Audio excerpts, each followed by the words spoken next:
আসসালামু আলাইকুম কাকা। ওয়ালাইকুম আসসালাম। কাকা ভাবিলা কই গেছিলেন? দুধরক বীজ খাচ্ছেন কে কাল? আমি কাকা আর আমার বউ তোর ভাবি। কি বুঝে করলি এটা? মাইন্ড করেন না কাকা, এত সুন্দর মেয়ে যদি থাকে তাহলে কেমনি কাকি কই কোন? হিসাবে তো আমার ছোট বোন করা যায়। ক চাষিরে ছোট বোন ক, চাচারে দুলাভাই ক, বাপের ভাই চাচারে দুলাভাই ক, ফাজিলের বাচ্চা। ভাবিলে চা খেয়ে যাবে।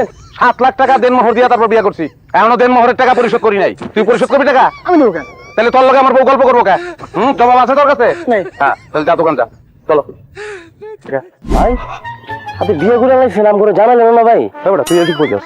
ভাবি দেখতেছি কি সুন্দর, বাহ পুরো পরিলা হান্নায় বিয়ে করছেন ভাই। তুই এদিকে আমার দিকে সে যে একটা পরি, এটা আমি দেখে শুনে বিয়া করে আনছি, তোর প্রশংসা করা লাগবে না। এদিকটা না ভাই বলতে চাইতেছি যে গ্রামের সুন্দর সুন্দর মায়ের আপনারা বিয়ে করে আনাইতেছেন। হ্যাঁ এটা আমরা কোনো মাইয়া পাই না যে আমরা বিয়ে করবো, এটা আমি কপাল শুনলো না। তোরা বই রসুন লিগা বিয়া কর। কেমন করবো? বাপে তো মানা করে।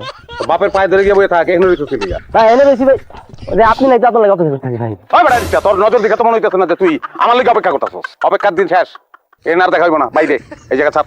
ভাই বুঝতেছি না আপনি কি কইতাছেন। যা বাইরে বাইরে। ভাই থাক আমার বাড়ির গেট থেকে 1 কিলোমিটার দূরে অবস্থান করবি তোরা সবসময়। যা বাইরে।